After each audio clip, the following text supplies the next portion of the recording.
Gutom ka na lang. Makwento. Ikaw, ba't di uminom?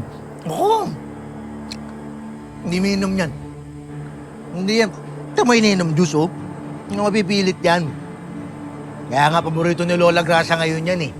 Kasi walang bisyo. Oo. Yan na, bagong bunso ni Lola Grasa ngayon, hindi na ikaw. Ito. Baka naman mamaya maniwala si Benjo na wala naman ganun. Hindi totoo yan. Hindi naman ako nakikipagkompetensya. Ha? Wala. Right. Tiyan mo. Ano mo si Lola? Sinabi ko sa kanya kanina, iinom tayo. Tiyan mo.